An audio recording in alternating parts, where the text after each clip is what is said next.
What's going on, everyone? Welcome back to another episode of Fear-Free Passive Investing. Today is a very special day. It is our 50th episode, which it's just crazy to me that this podcast has been going on for 50 episodes. Over a year now, we've been putting out content every single week to help you become a better passive investor. If you're new here, we help busy professionals navigate the world of passive commercial real estate investing. We help you spend time where you want to spend time and less time worrying about your investments. Now, today is also a special day because we have a fantastic guest, or guests, I should say. We have two people on, which is really exciting. We have my mentor, the person who helped me skyrocket into multifamily. And not only do we have him, we also have his lovely wife, Mark and Tamiel Kenney. Now, if you haven't heard Mark and Tamiel's story, they have a great story about their journey into multifamily syndication. They have a company called Think Multifamily, and it's very family centric. They have their kids that are involved with it. They have a bunch of coaching students that are involved in it. And they have created this amazing ecosystem where everyone can just work together to get these big multifamily deals put together and across the finish line. And I'm really just honored to have them on the podcast and to help share their story. We're not going to do a typical podcast interview where I ask about the history, how they got into real estate, and all that. They've been interviewed on probably 100 podcasts by now. So if you want to hear their backstory, you can go ahead and just listen to those. But instead, I want to focus on a lot of the stuff that they don't get asked a lot. However, if you're brand new to this and you've never heard of Mark and Tamiel, just a quick synopsis. They have, like I said, a company called Think Multifamily. They've been syndicating large multifamily since I think they said 2013. They've amassed darn near close to 7,000 multifamily units. They are an active buyer. They are renowned in the industry for both being ethical and doing what they say they are going to do, which is incredible. And they have a great coaching program where you can sign up, learn how to syndicate properties on your own. If you're interested in that, you can check out thinkmultifamily.com. And there will be a link to that in the show notes at fearfreepassive.com or down in the description if you're watching on YouTube. And since this is such a great episode, I'm just going to get right into the asking of the questions. I don't want to waste any of their time, but if you have any questions about their history, I'm sure you can reach out to them. Or if you have any questions, feel free to reach out to me too. We will put all the information that we talk about at fearfreepassive.com, or like I said, down in the description. And with that, let's welcome Mark and Tamiel Kenney. All right, Mark and Tamiel, thank you so much for both being on the show. I'm excited to have you here. Thanks for having us, Lucas. Good to see you, Lucas. Yeah. So I'm going to do your whole bio for you because I don't want to waste time on this. This is something that you don't get an opportunity to do often. So I just want to jump right into questions with you. Um, I, I imagine you've talked with hundreds of passive investors, both of you, over the years. If you had to, I guess, summarize their fears in one or 2 points, what are the high level things for folks that you've heard over the years? One thing I hear is my money guaranteed and safe? Yeah. We'd often hear too, when do I if I want to get my money out, can I get it out whenever I want? A lot of the fear has to do with one, they don't have the education yet, right, to understand what looks like a good investment. Like, I don't know. They're sitting there going, I don't know if it's a good investment or not. How do I tell? That's a big thing that we run across for sure. Tamiel? Well, and back to is my investment safe or is it guaranteed, right? No investment you ever make is going to be guaranteed. Even money you put in your bank account sitting there as cash isn't necessarily guaranteed. Something can happen to the bank, somebody can hack into your account. There is really no safe. The idea of where to put your money really is what is safer. And the more you know about where you put your money, the more you know about your investments, the safer it's going to be. Yeah, I completely agree. I think people ask those questions like you were just talking about based on, and you have to read between the lines, right? What is their fear between asking that question? Is my investment guaranteed? I'm afraid of losing all my money. I mean, hands down, that's got to be number one, right? I would just love to glean information from someone who's been doing this for probably over 2 decades, right?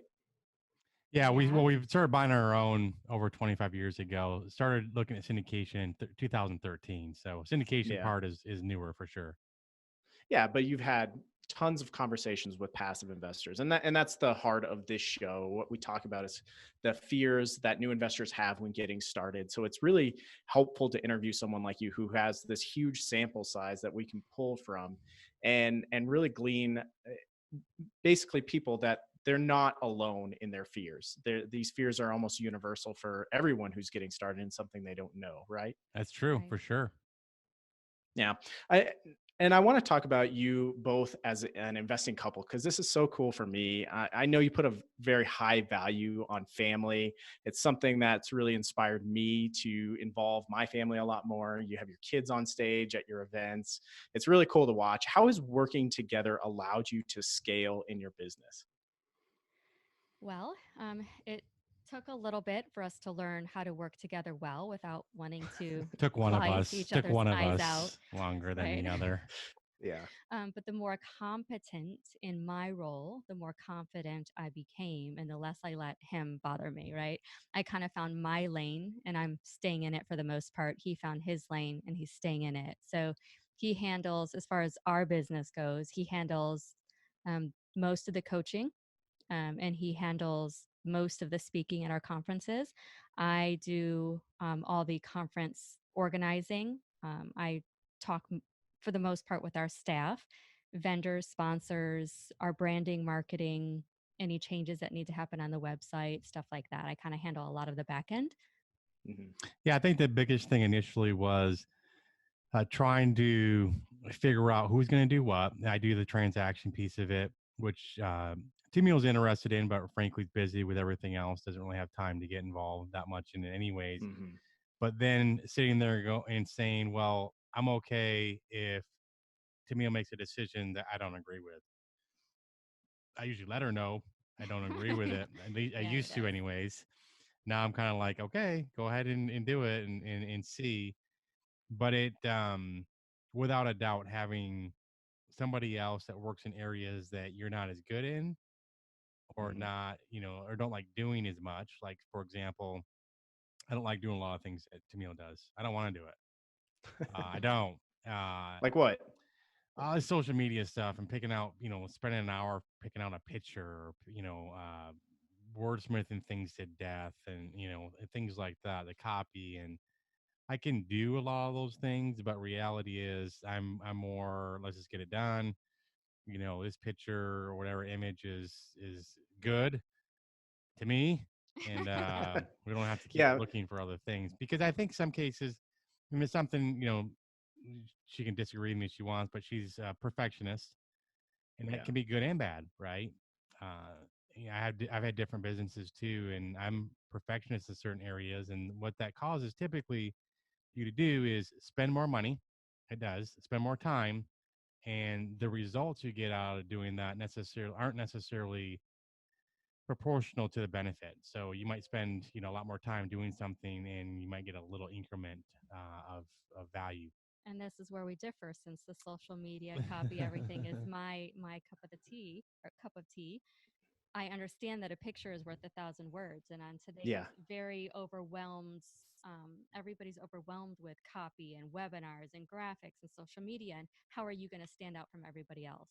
The picture Mhm. has to stand out. Your copy has to stand out. It's got to connect with the audience. And if you don't know how to connect with the audience by using certain words, your copy is going to fall on deaf ears and nobody's going to read it. And they're not going to come back for more. So Yeah. that's why And we it's spend so much time on that. Yeah. and it's such a forward-facing business, right? You have obviously you have the side of your business that buys apartment buildings. That's critical too. But you also have the coaching, Right. the capital raising, all this stuff that's forward client-facing, you could call it. And you got to make sure that it looks good. So I can see That's the right. value in both sides of that. But I think I would probably lean towards Mark. I just don't. I don't connect that well, but also it's something that you have to learn if you're not if you do plan on being any sort of client facing. It's critical. And I guess that was what I was trying to get at with that question is how has working together been beneficial to both of you? And most people get to choose their business partners. Some people don't, but I think the benefit lies in that you have complementary skill sets. Is that fair to say? We do. Yeah. I think if I was going to pick a partner from a business perspective, you want to look for people that do things better than you in certain areas and like to do things like I don't want to do the event stuff as far as all the setup and everything like that. It Yeah. just is a nightmare to me. So yeah, that's definitely been good, and it's allowed us to. We really don't have that many disagreements. I mean, we Anymore. don't. Yeah, anymore. If you want to say, we did early on. First 24, 25 years. No, but just trying to figure out, who's doing what. But now we have very few really different disagreements. We have different opinion here and there, but we don't make big deals out of them. But it's allowed us to get closer together as a couple with kind of the same, goal and same mission and getting the kids involved and things like that. And then Yeah. to Tamiel's point, it's allowed her to, I think, gain a lot of confidence, frankly, in her as a person, her own self-esteem and things like that, because our business wouldn't be anywhere near where it is. It really wouldn't be if Tamia wasn't involved. She's not the one just like, supporting spouse. She's actively involved in the business and helping grow Yeah. the business. Yeah. And that frees your time up to focus on buying more apartments, which kind of perpetuates that cycle. That's exactly right. Yeah. I I love that advice to find complementary skill sets and someone that can allow you to move forward. And with that, I mean, that's a good segue into this next question. But if you're in your career, what has given you the most confidence to move forward? Um, Either buying the next deal or moving into multifamily. Was it a mentor? Was it a book? Was it a phrase? A parent? No, unfortunately, it was. I mean, parents know. I mean, they always loved us and things like that. And Tammy's parents definitely were not entrepreneurs by any stretch of imagination, and Hmm. never had dreams or anything like that. I had a lot of dreams as a young kid. I really did. Um, I think for me, I had a pretty successful IT business, but the issue I ran into was I had no time for Tamiel, and that caused a lot of issues. And that was my why really is I needed to do something different in order to essentially save the marriage. Um, and then the confidence piece of it, my why was really big. I had to do it, and I always felt like, hey, I can do most things right. And but I think getting involved passively first, which is what we did. Um, and we learned a bit by doing that, and figured out, hey, it's something that we're interested in. But that gave Hmm. us a little bit of confidence. We invested in a few deals pretty quickly, passively, and we learned a bit by doing that, and made us feel a little more comfortable doing it. You learn a little bit more every time, huh? Yeah, with I mean, my opinion, and Tammy can jump in, but passive investing, you learn a little bit when a syndicator's. This is my personal opinion. When a syndicator says, "Hey, come in with me, be a passive investor," you're going to learn so much. I think it's a ploy basically to get them Yeah. in as an investor. You're going to learn 2% of what it takes to be a syndicator. That's it. Yeah. Um, So just yeah, so taking action is probably the biggest thing that gave you confidence. Taking Dipping your yeah, toe in the water by passively that's investing right. and That's good. That's a good action, and then grit, because we took us a year to get our own deal as a syndicator, and that's a long time, especially when you're trying to get out of something you feel like you're trapped in. mhm. um but yeah, I think the biggest thing is really taking the action and getting steps in place and following those steps, and you're gonna, to your point, you're gonna learn a lot. I mean, every deal we've done, I guess probably over 50 deals now, and every deal has its own little nuances. It sometimes you just can't predict it. It's bizarre, Yeah. but 98% of it's the same. Yeah, and I think that grit, that determination to keep going when frankly a lot of people quit. I mean, I We know wanted for a to. fact. yeah. Yeah. I definitely felt that, especially when you see other people moving faster than you, and you have this complex that you're not good enough, or you just want to quit. And I definitely feel that. And um, what keeps me going back is just like you were saying earlier, staying in my lane. I know exactly what I'm supposed to be doing. I'm putting one foot in front of the other, and that's the pace that I have to go at. And that's been huge for me. Yeah, people sit back and they, like you mentioned, see somebody excelling faster than them, and they could both be doing action, right? Taking action. But I remember, like, even when I was doing in college doing martial arts, right? And then I would see some people would like they'd show up and then they would be there for like a semester and then take time off and like come back and and Yeah. after a couple years of doing that, they've only taken like whatever half a year, right? Well, you've been taking 2 years, so you can accelerate a lot faster, typically because you're consistent. You have to be consistent Yeah. in what you're doing, not taking all these breaks. You start over almost from the point where you were before.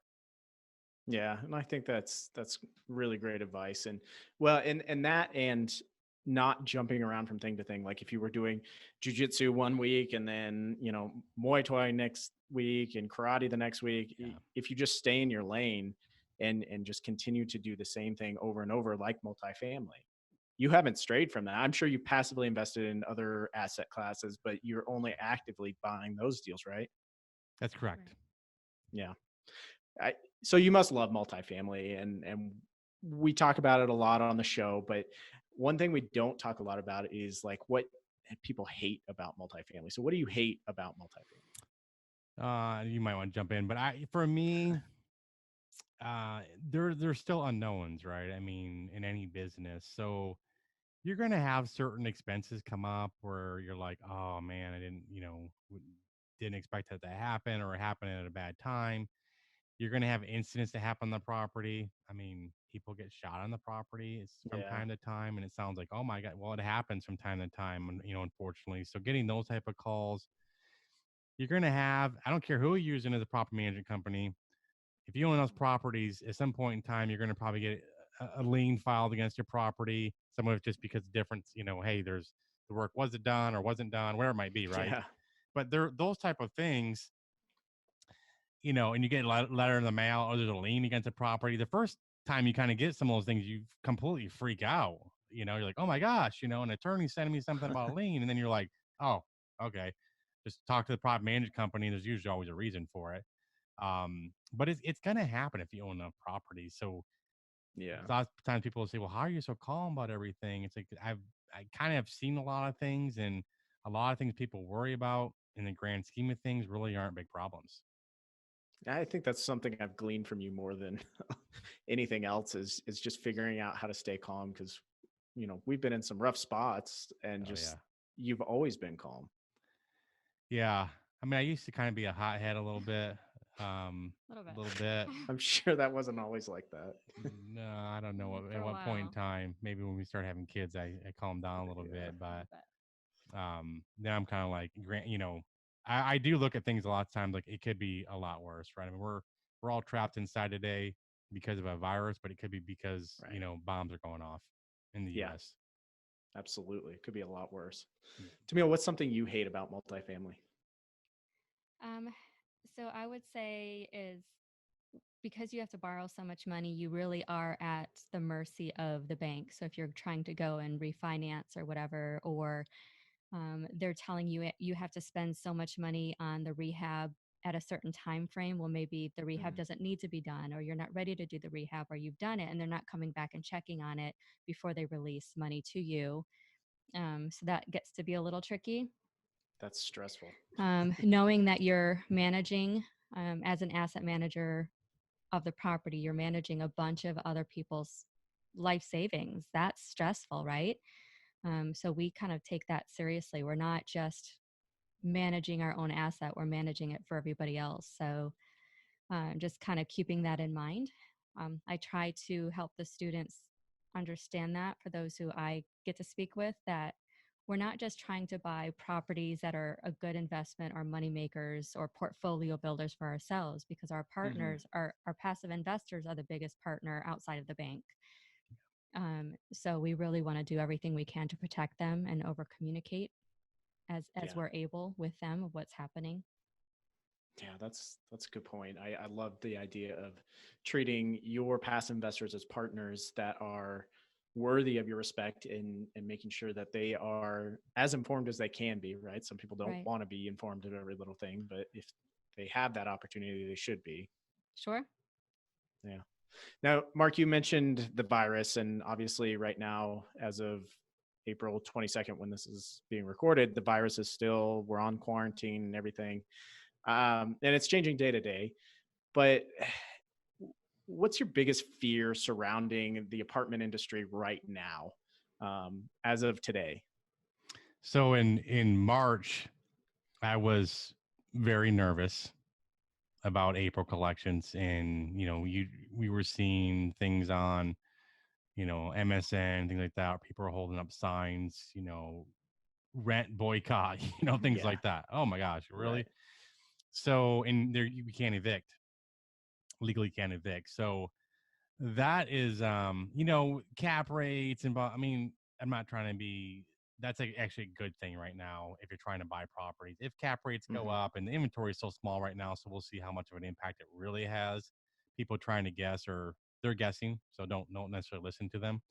Yeah. But reality is that if you own a property today and you're not doing a refinance or selling the property, cap rate's meaningless. It means nothing.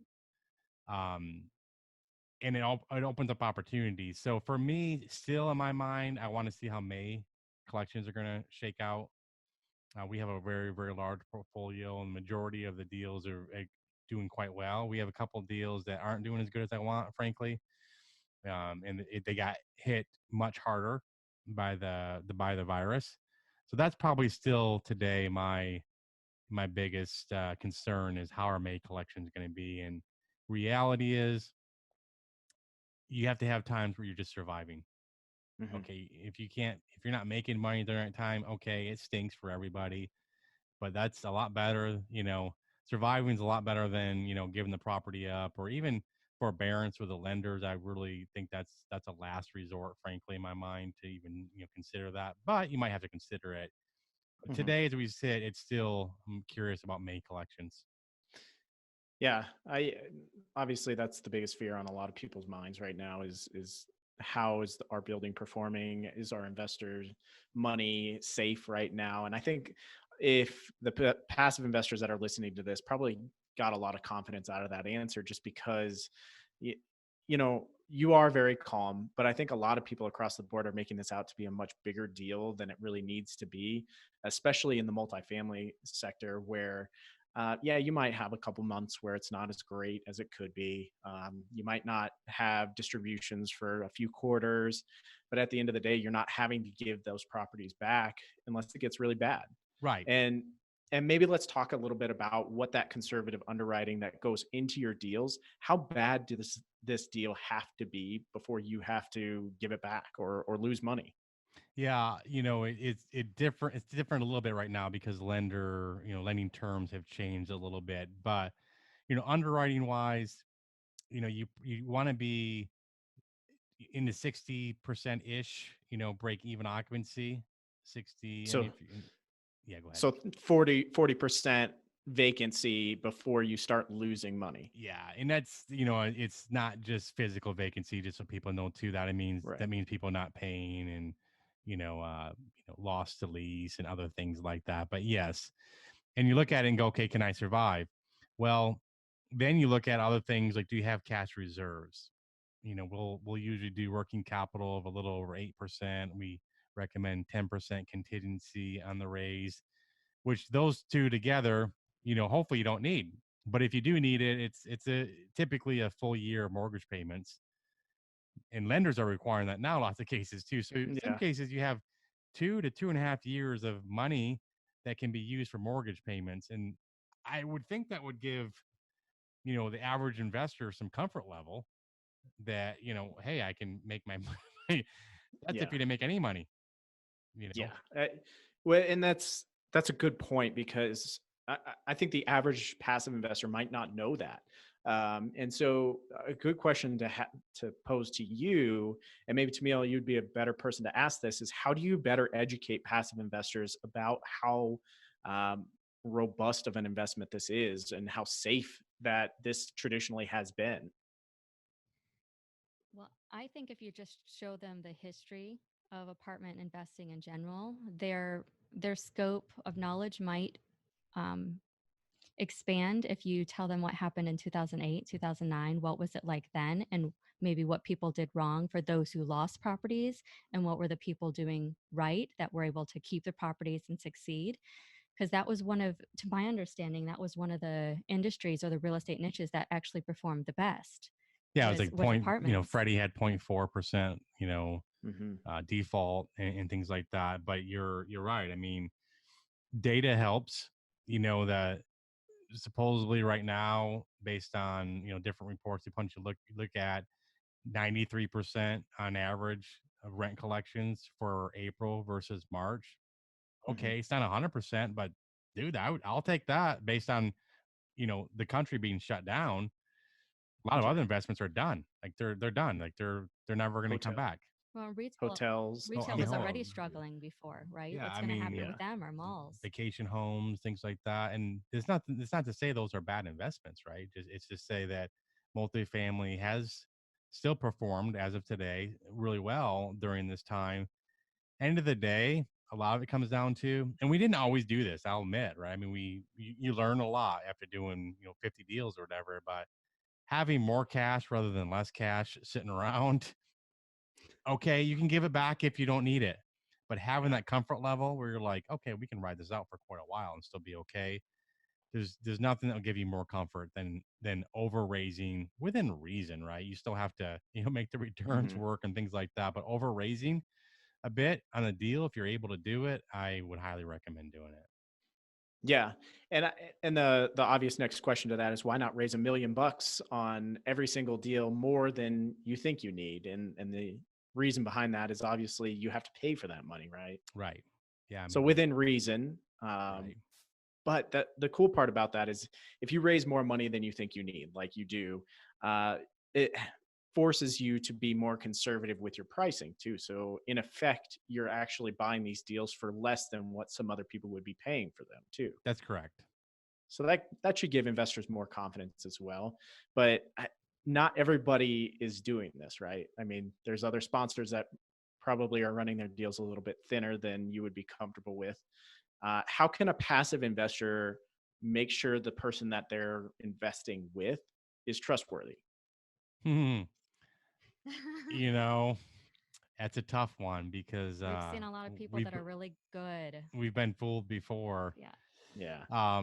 I think it's a small world in the industry as a whole. You can ask around and invest small initially if you can. Ask for maybe a smaller investment and see if they'll let you in.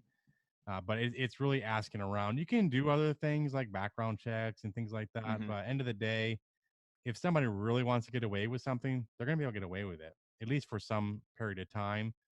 But the biggest thing is, Tamiel mentioned too, track record, talking to the people and then asking other people that have invested with them.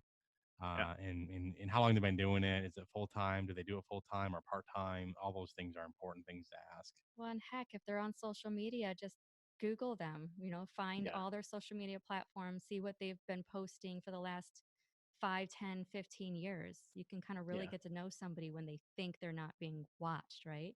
If they kind of just got into this investing strategy and maybe they Yeah. started monitoring what they're posting in the last 6 months to a year, well, look past that. What kind of stuff did they post? Good point. Yeah, that's really interesting. Asking for references, checking up on social media.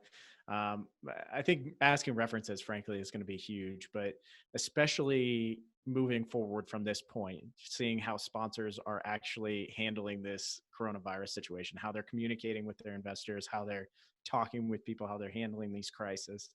Um, I who time will tell, right? But what's something that you guys are doing right now to communicate well with your investors and make sure that they are at ease with what's going on?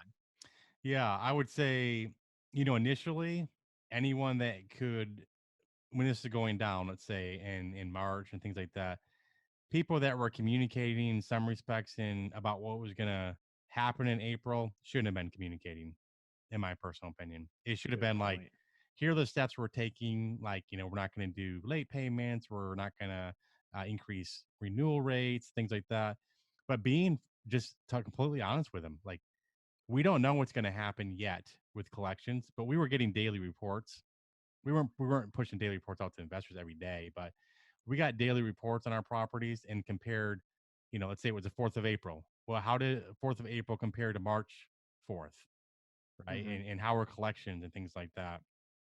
And then some property, we just sent out some reports for, last month. So gave a pretty good update, right? As far as how collections were and things like that. So, you could communicate every day with somebody and say, here are the things we're doing, but they're going to be looking for data at some point, right? They're going to want to know how much have you collected and what does that mean compared to how much you collected last month and things like that. So for us, and then we have another property that we communicate every single week on.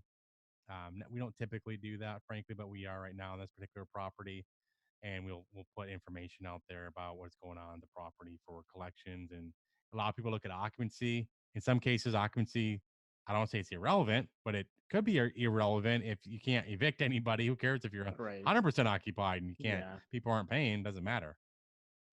I think I've seen so many people on roller coasters, like sponsors that are saying like, "Oh, we're going to apply for forbearance, no problem. The government's going to bail us out." And then it drops down to like, "Oh, that's the worst thing in the world," which I tend to agree with. Like that's one step above giving them the property back, right? But all these things that it just seems very emotionally driven and fear-based reactions to everything.